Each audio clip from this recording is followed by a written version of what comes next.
ಜಾತಕದಲ್ಲಿ ಗಂಡಾಂತರ ಇಲ್ಲ ಅಂದ್ರೆ ಹೇಗೆ? 13 ತಿಂಗಳವರೆಗೂ ಏನಾದ್ರೂ ಒಂದು ಕಷ್ಟ ಇದ್ದೇ ಇರುತ್ತೆ ಅಂತ ದೀಕ್ಷಿತರು ಹೇಳಿದ್ರು.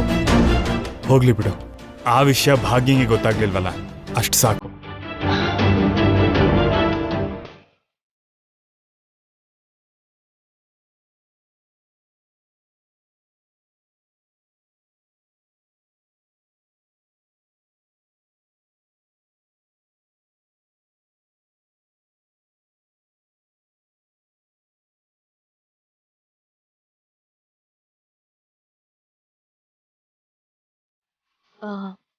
ನನ್ನ ಕ್ಷಮಿಸಿ. ನಿಮಗ್ ಸುಳ್ಳು ಹೇಳಿ ನಿಮಗ್ ಮೋಸ ಮಾಡೋದು ನನ್ನ ಉದ್ದೇಶ ಆಗಿರ್ಲಿಲ್ಲ. ನಿಮ್ಗೇನು ಆಗ್ಬಾರ್ದು ಅಂತ. ಹಾಗಿದ್ಮೇಲೆ ನಂಗೊಂದು ಮಾತು ಹೇಳಿದ್ರೆ ಏನಾಗ್ತಿತ್ತು? ಜಾತಕದಲ್ಲಿ ಯಾವ ದೋಷನೂ ಇಲ್ಲ ಅಂದ್ರೆ ಪರವಾಗಿಲ್ಲ. ಆದ್ರೆ ಏನಾದ್ರೂ ತೊಂದರೆ ಇದ್ರೆ ಅದು ನಿಮಗ್ ಗೊತ್ತಾಗೋದು ಅಷ್ಟು ಒಳ್ಳೇದಲ್ಲ. ಯಾಕಂದ್ರೆ ಅದ್ರ ಮೇಲೆ ನಿಮ್ ಗಮನ ಹೋಗಿ ನೀವ್ ಒಂದ್ ಕ್ಷಣ ಕೂಡ ಸಂತೋಷವಾಗಿರಲ್ಲ. ಅದಕ್ಕೆ ಹೇಳ್ಬಾರ್ದು ಅಂದ್ಕೊಂಡೆ. ನೋಡು ಭಾಗ್ಯ, ನನ್ ಜಾತಕ ಸರಿ ಇಲ್ದೇ ಇದ್ರು, ಅದ್ರಲ್ಲಿ ಯಾವ ಥರ ಸಮಸ್ಯೆ ಇದ್ರು ನಾನು ಅದನ್ನ ಒಪ್ಕೋಬೇಕು. ನೀನ್ ಮುಚ್ಚಿಟ್ಟ ತಕ್ಷಣ ಬರೋ ಅಪಾಯ ತಪ್ಪುತ್ತಾ? ಏನೋ ರೀ, ನಡೆಯೋದೆಲ್ಲ ನೋಡ್ತಿದ್ರೆ ನನಗ್ ಭಯ ಆಗ್ತಿತ್ತು. ಅದಕ್ಕೆ ಜಾತಕ ತೋರ್ಸೋಣ ಅಂದ್ಕೊಂಡೆ. ಯಾಕಂದ್ರೆ ನಿಮ್ಗೇನಾದ್ರೂ ಆದ್ರೆ ನಾನು ತಡ್ಕೊಳಲ್ಲ. ನಿಮ್ಗೊಂದ್ ಚಿಕ್ಕ ಮುಳ್ಳು ಚುಚ್ಚಿದ್ರು ನನ್ನಿಂದ ಸಹಿಸೋಕ್ಕಾಗಲ್ಲ. ನನ್ ಪ್ರಾಣ ನನ್ನ ಹತ್ರನೇ ಇಲ್ಲ. ನೀವಾಡೋ ಪ್ರತಿ ಉಸಿರಲ್ಲಿದೆ.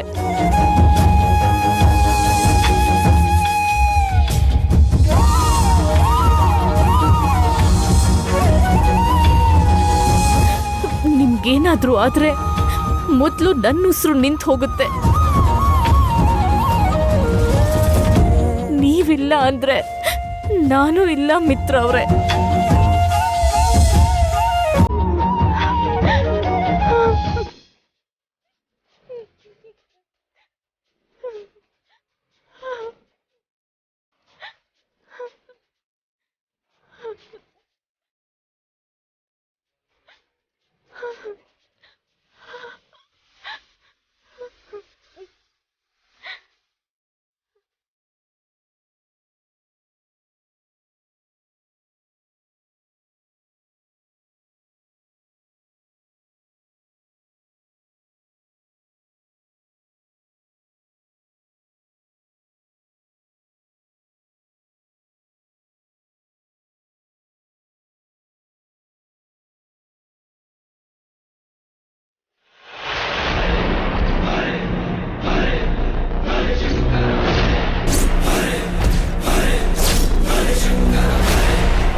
ಮಿತ್ರ,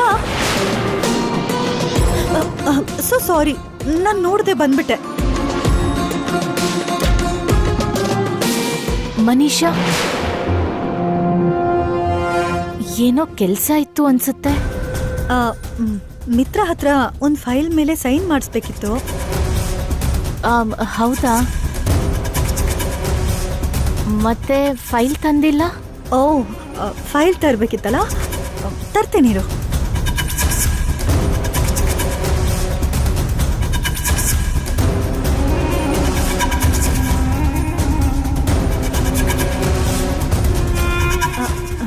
ಮಿತ್ರ, ಈ ಫೈಲ್ ಮೇಲೆ ನಿನ್ ಸೈನ್ ಬೇಕು.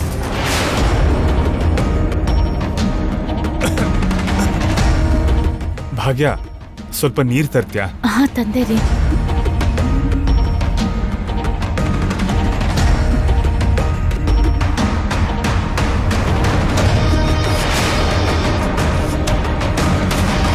ಏನ್ ಮಾಡ್ತಿದ್ಯಾ ಮಿತ್ರ? ಈಗೇನಾಯ್ತು ಮನೀಷಾ? ನಿನ್ ಭಾಗ್ಯ ಕಡೆ ನೋಡಿದ್ರೇನೆ ನನಗೆ ಸಹಿಸ್ಕೊಳಕ್ಕಾಗಲ್ಲ. ಅಂಥದ್ರಲ್ಲಿ ಅವಳನ್ನ ಹಗ್ ಮಾಡೋದು, ಭುಜದ ಮೇಲೆ ಕೈ ಇಟ್ಟು ಕಂಫರ್ಟ್ ಮಾಡೋದು, ಏನಿದೆಲ್ಲ? ನೀನ್ ಅನ್ಕೊಂಡಿದ್ದ ಹಾಗೆ ಏನೂ ಇಲ್ಲ ಮನೀಷಾ. ಅವಳೇನೋ ಎಮೋಷನಲ್ ಆದ್ಲು ಅಷ್ಟೇ. ಹಾ, ಅವಳು ಎಮೋಷನಲ್ ಆಗಿದ್ದಕ್ಕೆ ನಿನಗ್ ಪ್ರೀತಿ ಉಕ್ಕುತ್ತಿದೆ, ಕರೆಕ್ಟ್ ತಾನೆ? ಮನೀಷಾ, ನೀನು ಮಾತಾಡ್ತಿರೋದ್ರಲ್ಲಿ ಅರ್ಥನೇ ಇಲ್ಲ. ಭಾಗ್ಯ ಉಸಿರು ನಿನಗ್ ತಾಗದ್ರೇನೆ ನಾನು ತಡ್ಕೊಳಲ್ಲ. ಅಂಥದ್ರಲ್ಲಿ ಅವಳ ಮೇಲೆ ಕೈ ಇಟ್ರೆ ಹೇಗ್ ಸುಮ್ನಿರ್ಲಿ? ಇಲ್ಲಿ ನಡೆದಿದ್ದೊಂದು, ನೀನ್ ಅರ್ಥ ಮಾಡ್ಕೊಂಡಿರೋದೊಂದು. ನನ್ಗೀಗೀಗ ಹೊಸ್ದಾಗ್ ಅನುಮಾನ ಬರ್ತಿದೆ. ನೀನು ಬರೀ ಬಾಯಿ ಮಾತಿಗೆ ಮಾತ್ರ ಭಾಗ್ಯನ ದೂರ ಇಡ್ತಿದ್ಯಾ. ಒಂದ್ ರೀತಿಯಲ್ಲಿ ನೋಡಿದ್ರೆ ನೀನು ಆ ಹುಡುಗಿ ಜೊತೆ ಪ್ರತಿಕ್ಷಣ ಸಂತೋಷವಾಗಿ ಇರ್ತೀಯ.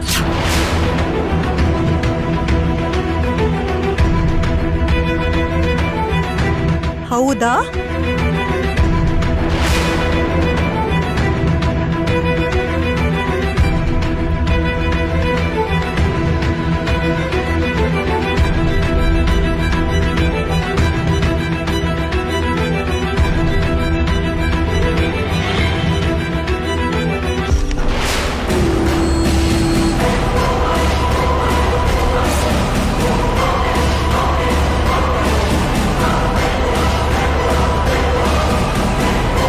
ಗಾಡ್, ಇದು ನಾನ್ ಸೈನ್ ಮಾಡಿರೋ ಡಿವೋರ್ಸ್ ಪೇಪರ್ಸ್. ಮನೀಷಾ ಇದನ್ನ ಇಲ್ಲಿಗೆ ಯಾಕೆ ತಂದಿದ್ದಾಳೆ?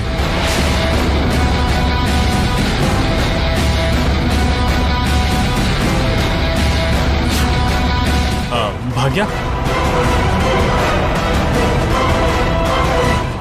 ಮನೀಷಾ, ನಾನು ಈ ಫೈಲ್ ಸ್ಟಡಿ ಮಾಡಿ ಸೈನ್ ಮಾಡ್ತೀನಿ. ನೀನು ಹೊರಡು.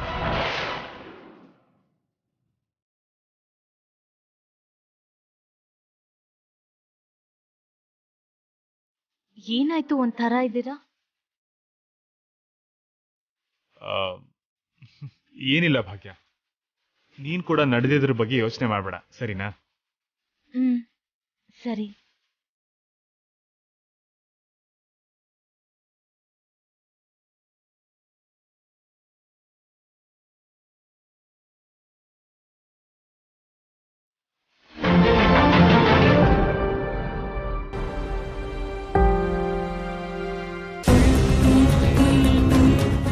ಅಮ್ಮ, ಜಾತಕ ನೋಡಕ್ಕೆ ಯಾರೋ ಜ್ಯೋತಿಷಿಗೆ ಹೇಳ್ತೀನಿ ಅಂದ್ಯಲ್ಲ, ಅವ್ರಿನ್ನೂ ಬರ್ಲಿಲ್ವಲ್ಲ?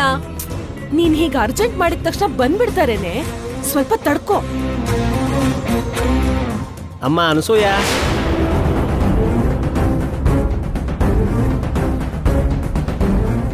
ಬನ್ನಿ ಸ್ವಾಮೀಜಿ, ನಿಮ್ಗೋಸ್ಕರನೇ ಕಾಯ್ತಿದ್ವಿ. ಕೂತ್ಕೊಳ್ಳಿ.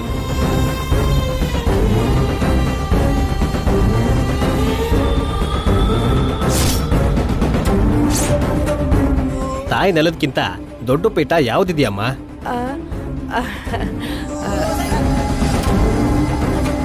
ಈಗ ಹೇಳಿ.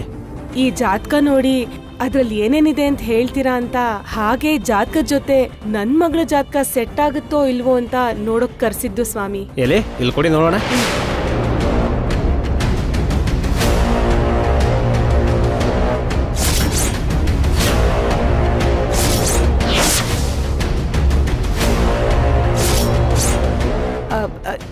ಏನಾಯ್ತು ಸ್ವಾಮಿ, ಪ್ರಪಂಚಕ್ಕೆ ಪ್ರಳಯ ಬಂದ ಹಾಗೆ ಮುಖ ಮಾಡಿದಿರಲ್ಲ? ಇದು ಮಾಮೂಲಿ ಜಾತಕ ಅಲ್ಲಮ್ಮ. ಮಹಾನ್ ಜಾತಕನ ಸ್ವಾಮಿ? ಮಹಾ ಜಾತಕನೂ ಅಲ್ಲ, ಮಹಾ ಭಯಂಕರವಾದ ಜಾತಕ ಇದು. ಮಾರ್ಕಾಂಡೇಯ ದೋಷನ ಹೊತ್ಕೊಂಡಿರೋ ಜಾತಕ ಇದು. ಅರ್ಥ ಆಗ್ಲಿಲ್ಲ ಸ್ವಾಮಿ. ಇವನಿಗೆ ಹೆಜ್ಜೆಗೊಂದು ಗಂಡಾಂತರ, ಕ್ಷಣಕ್ಕೊಂದು ಪ್ರಮಾದ. ಯಾವಾಗ ಎಲ್ಲಿದ್ದ ಯಾವ ಅಪಾಯ ಬರುತ್ತೋ ಅಂತ ನಾವು ಹೇಳೋಕ್ಕಾಗಲ್ಲ. ಯಾವಾಗ ಯಾವ ಗಂಡಾಂತರ ಮೃತ್ಯುನ ಹೊತ್ಕೊಂಡ್ಬರುತ್ತೋ ಅದನ್ನು ಹೇಳೋಕ್ಕಾಗಲ್ಲ. ಈ ಜಾತಕ ನಿಮಗೆ ಸರಿಯಾಗಿ ಹೊಂದೋದೇ ಇಲ್ಲ. ಒಂದು ವೇಳೆ ಪರವಾಗಿಲ್ಲ ಅಂತ ಮದುವೆ ಮಾಡ್ಕೊಂಡ್ರೆ ನಿನ್ನ ಅರ್ಶನ ಕುಂಕುಮಕ್ಕೆ ನೀನೇ ಚಿತೆ ಹಚ್ಕೊಂಡ ಹಾಗೆ.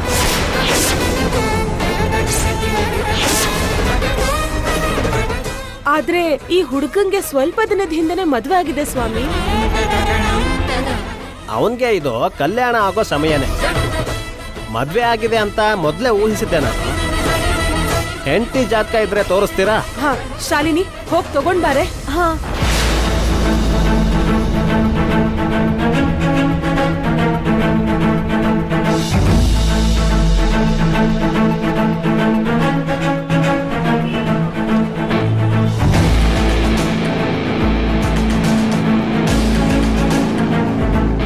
ಹಾ, ಈಗ ನನಗೆ ಅರ್ಥ ಆಯ್ತು. ಇಲ್ಲಿವರೆಗೂ ಇವನು ಬದುಕಿದ್ದಾನೆ ಅಂದ್ರೆ ಇವನ್ನ ಮದ್ವೆ ಆಗಿರೋ ಆ ಹುಡುಗಿ ಜಾತಕದಿಂದಾನೆ. ಈ ಜಾತಕನೇ ಅವನಿಗೆ ಶ್ರೀರಾಮ ರಕ್ಷೆ ಆಗಿ ಕಾಪಾಡ್ತಿದೆ. ಈ ಹುಡುಗಿ ಜಾತಕ ಲಕ್ಷದಲ್ಲಿ ಒಬ್ರಿಗೆ ಮಾತ್ರ ಇರುತ್ತಮ್ಮ. ಹುಡುಗನ್ ತಂದೆ ತಾಯಿ ಅಂತೂ ತುಂಬಾನೇ ಬುದ್ಧಿವಂತರು. ಅವನಿಗೆ ಸರಿಯಾಗಿ ಹೊಂದೋ ಹುಡುಗಿನೇ ಹುಡುಕಿ ಮದ್ವೆ ಮಾಡಿದ್ದಾರೆ. ಇನ್ನೂ ಏನಾದರೂ ವಿಷಯ ತಿಳ್ಕೋಬೇಕು ಅಂತಿದ್ಯಾನಮ್ಮ? ನಮ್ಗೆ ಗೊತ್ತಿಲ್ದಿರೋ ತುಂಬಾ ವಿಷಯ ಹೇಳಿದ್ರಿ ಸ್ವಾಮಿ.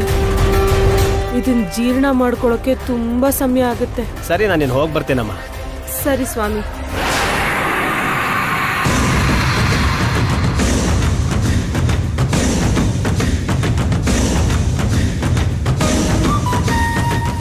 ನೋಡಿದ್ಯಾ ಮಿತ್ರ, ನಿನ್ ಮದ್ವೆ ಆಗಿದ್ರೆ 3 ದಿನದಲ್ಲೇ ನಿನ್ ಮಂಗಲ್ಸೂತ್ರ ಕಟ್ಟಾಗ್ತಿತ್ತು.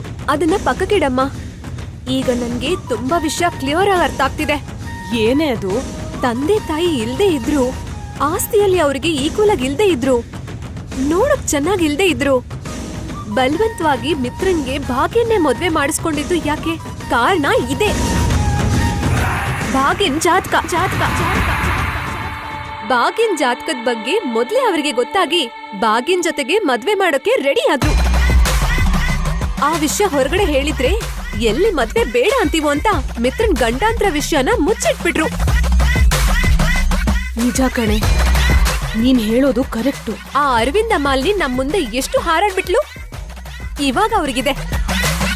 ಈಗ ಅವಳ ಜೊತೆ ಒಂದ್ ಆಟ ಆಡ್ತೀನಿ. ಏನ್ ಮಾಡೋಣ ಅನ್ಕೊಂಡ್ಯೆ? ಅದೇನಂತ ಹೇಳ್ತೀನಿ.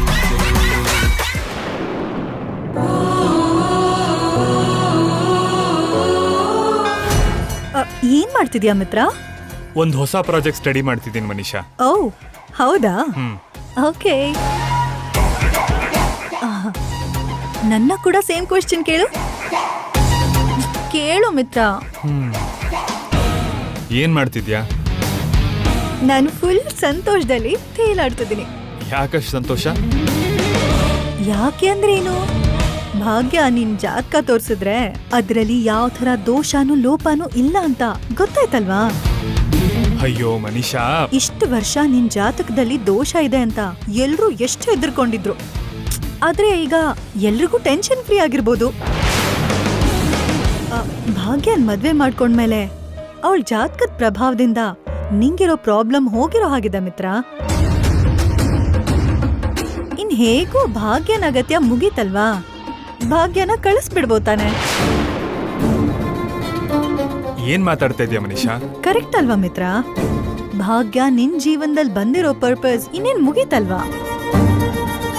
ಇನ್ನು ಅವಳನ್ನ ಈ ಮನೇಲಿ ನಿನ್ ಜೀವನದಲ್ಲಿ ಯಾಕೆ ಇಟ್ಕೋಬೇಕು ಹೇಳು? ಅಯ್ಯೋ ಮನೀಷಾ, ನಿನಗೆ ನಿಜವಾದ ವಿಷಯ ಅರ್ಥ ಆಗ್ತಿಲ್ಲ. ಭಾಗ್ಯ ಯಾರೋ ಸುಳ್ಳು ಜ್ಯೋತಿಷ್ಯರಿಗೆ ನನ್ನ ಜಾತಕ ತೋರಿಸಿದಾಳೆ. What you mean? ನಮ್ಮ ದೀಕ್ಷಿತರು ತುಂಬಾ ಪವರ್ಫುಲ್. ಅವ್ರು ಹೇಳ್ದ ಹಾಗೆ ನಮ್ಮ ಫ್ಯಾಮಿಲಿಲಿ ಯಾವಾಗ್ಲೂ ನಡೆದಿರೋದು. ಹೇಗ್ ಹೇಳಿದ್ರೋ ಹಾಗೆ ನಡೆದಿದೆ. ಅಂದ್ರೆ ಈಗ ಕೂಡ ನನ್ನ ಜಾತಕದಲ್ಲಿ ಗಂಡಾಂತರ ಹಾಗೆ ಇದೆ. ಓಹ್ ಹೌದಾ? ನಿಂಗಿರೋ ದೋಷ ಎಲ್ಲ ಹೋಯ್ತೇನೋ ಅನ್ಕೊಂಡು ಆಸೆ ಪಟ್ಬಿಟ್ಟೆ. ಈಗ ನೀನ ಭಾಗ್ಯನ್ ಬಿಟ್ಟು ನನ್ನ ಮದ್ವೆ ಮಾಡ್ಕೋತೀಯ ಅಂತ ಹ್ಯಾಪಿ ಆಗಿದ್ದೆ.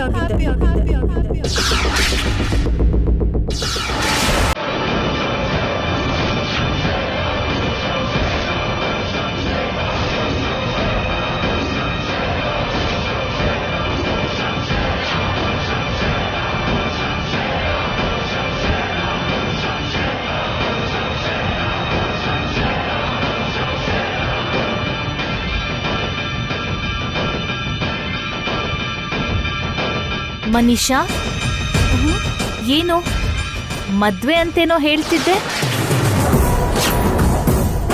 ಯಾರ ಜೊತೆಗೆ?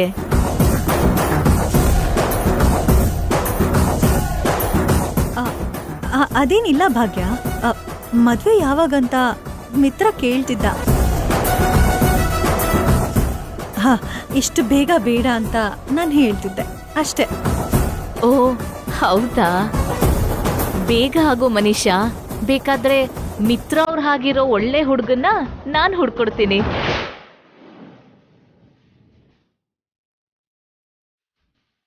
Thank you. ಆ ಟೈಮ್ ಬಂದ್ರೆ ನಂಗಿಷ್ಟ ಆಗೋ ಹುಡುಗನ್ ಜೊತೆ ನೀನೇ ಮುಂದೆ ನಿಂತು ಮದ್ವೆ ಮಾಡು ಭಾಗ್ಯ. ಖಂಡಿತ ಮನೀಷಾ. ಏನ್ ಭಾಗ್ಯ, ಜ್ಯೂಸ್ ಮಿತ್ರಾಗ್ ಮಾತ್ರನಾ, ನನಗಿಲ್ವಾ? ಓ ಸಾರಿ ಮನೀಷಾ, ಈಗ್ಲೇ ತರ್ತೀನಿರು. ನೋಡು ಮನೀಷಾ, ಹೀಗೆಲ್ಲಂದ್ರಲ್ಲಿ ಬಾಯಿಗೆ ಬಂದಿದ್ದೆಲ್ಲ ಹೇಳ್ಬೇಡ. ಇದನ್ನ ಕೇಳಿಸ್ಕೊಂಡ್ರೆ ಭಾಗ್ಯಂಗೆ ನನ್ನ ಜಾತಕದ ಬಗ್ಗೆ ಗೊತ್ತಾಗೋ ಸಾಧ್ಯತೆ ಇದೆ. ಭಾಗ್ಯಂಗೆ ಗೊತ್ತಾದ್ರೆ ನನಗೆ ಎದುರಾಗೋ ಸಮಸ್ಯೆಗಳ ಪ್ರಭಾವ ಹೆಚ್ಚಾಗ್ಬೋದು. ಅರ್ಥ ಆಯ್ತಾ? ಸಾರಿ ಮಿತ್ರ, ಇನ್ಮುಂದೆ ನಾನು ತುಂಬಾ ಹುಷಾರಾಗೇ ಇರ್ತೀನಿ.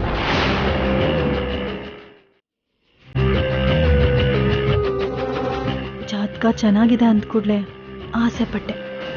ಆದ್ರೆ ನನ್ನ ಲೈಫ್ಗೆ ನೀನ್ ಬರೋಕೆ ಇನ್ನು ಟೈಮ್ ಆಗುತ್ತೆ ಅಂತಾಯ್ತು. ಹೋಗ್ಲಿ ಬಿಡು ಮಿತ್ರ, ಅಷ್ಟರಲ್ಲಿ ನನ್ನ ಪ್ಲಾನ್ಸ್ ನಾನು ಮಾಡ್ಕೋತೀನಿ. ಆದಷ್ಟು ಬೇಗ ಭಾಗ್ಯ ಹತ್ರ ಕೂಡ ಡಿವೋರ್ಸ್ ಪೇಪರ್ಸ್ ಮೇಲೆ ಸೈನ್ ಮಾಡಿಸಿ ರೆಡಿ ಇಟ್ಕೋತೀನಿ.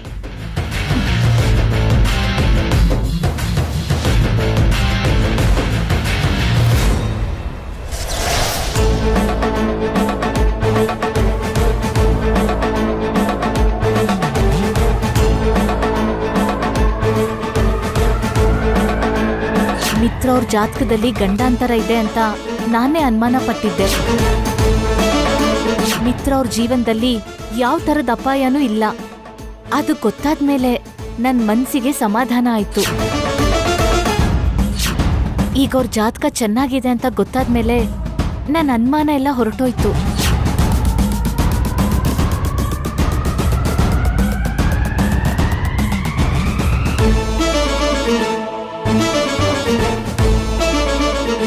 ಏನ್ ಯೋಚನೆ ಮಾಡ್ತಿದ್ಯಾ ಅರವಿಂದ? ಏನೂ ಇಲ್ಲ ಅತ್ತೆ. ನಮ್ಗೆ ಗೊತ್ತಿರೋ ಹಾಗೆ ಮಿತ್ರ ಜಾತಕದಲ್ಲಿ ಗಂಡಾಂತರ ಇದೆ. ಭಾಗ್ಯ ಏನೋ ಒಂದು ಲೋಪ ಇಲ್ದಿರೋ ಜಾತಕ ಅಂತಿದ್ದಾಳೆ. ನಂಗೇನು ಅರ್ಥ ಆಗ್ತಿಲ್ಲ ಅರವಿಂದ. ಹೌದು ಅತ್ತೆ, ನಂಗೂ ಅದೇ ಅರ್ಥ ಆಗ್ತಾ ಇಲ್ಲ. ಒಂದ್ಸಲ ಹೋಗಿ ನಮ್ ದೀಕ್ಷಿತ್ರನ್ ಕೇಳೋದು ಒಳ್ಳೇದು ಅಂತೀಯಾ? ಅದ್ರ ಬಗ್ಗೆ ನಾನು ವಿಚಾರಿಸ್ತೀನಿ ಬಿಡಿ ಅತ್ತೆ. ಇವತ್ ನೀವಿನ್ನೂ ಟ್ಯಾಬ್ಲೆಟ್ಸ್ ತಗೊಂಡಿಲ್ವಾ? ಇಲ್ಲ ಅರವಿಂದ. ಮೊದಲು ಹೋಗಿ ತಗೊಳ್ಳಿ. ತಗೋತೀನಿ.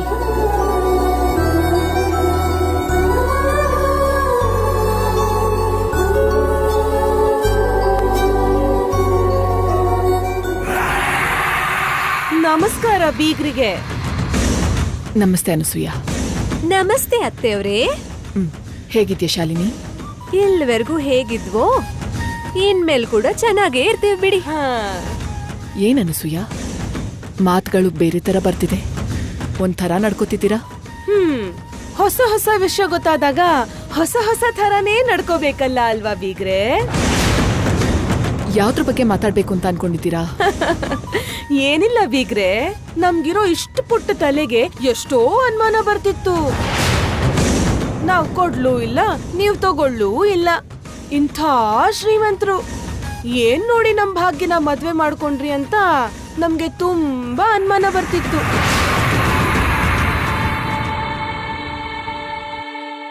ನೀನ್ ಸ್ವಲ್ಪ ಸುಮ್ನೆ ಇರಮ್ಮ.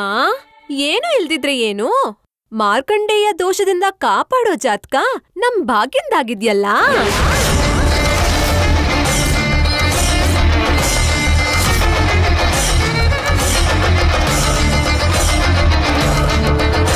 ಏನ್ ಬೀಗ್ರೆ, ಮಿತ್ರ ಜಾತಕದ ಬಗ್ಗೆ ನಮ್ಗೆ ಹೇಗ್ ಗೊತ್ತಾಯ್ತು ಅನ್ಕೊಂಡ್ರಾ? ಮಿತ್ರ ಜಾತಕನ್ ಪರೀಕ್ಷೆ ಮಾಡ್ಸೋಕೆ ನಮ್ ಭಾಗ್ಯ ತಂದಿದ್ಲಲ್ಲ, ಆ ಕಾರ್ಯಕ್ರಮದಲ್ಲಿ ಯಾರ್ದೋ ಜಾತಕ ಭಾಗ್ಯನ್ ಕೈಗೆ ಹೋಗಿ ಮಿತ್ರನ್ ಜಾತಕ ನಮ್ ಕೈಗೆ ಸಿಕ್ತು ನೋಡಿ ಬೀಗ್ರೆ.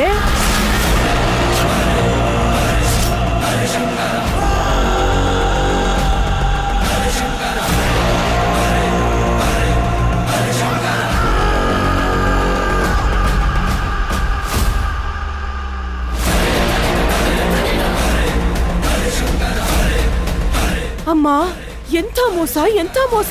ದೋಷ ಲೋಪ ಇರೋನ್ನ ತಂದು ನನ್ ಮಗಳು ಭಾಗ್ಯನ್ ಕಟ್ಟಿದಿರಲ್ಲ. ನಿಮ್ ಸ್ವಾರ್ಥಕ್ಕೋಸ್ಕರ ನಮ್ಮ ಹುಡುಗಿ ಜೀವನನ ನಾಶ ಮಾಡ್ತಾ ಇದ್ದೀರಾ? ನಿಮ್ ಮಗನ್ ಗಂಡಾಂತರ ಹೋಗ್ಲಿ ಅಂತ ನಮ್ಮ ಹುಡುಗಿ ಜೀವನನ ಬೆಂಕಿಗೆ ತಳ್ತಾ ಇದ್ದೀರಾ? ಇರಿ ಒಂದ್ ನಿಮಿಷ, ಈಗ್ಲೇ ನಮ್ ಭಾಗ್ಯಂಗೆ ಎಲ್ಲ ವಿಷಯ ಹೇಳ್ಬಿಡ್ತೀನಿ.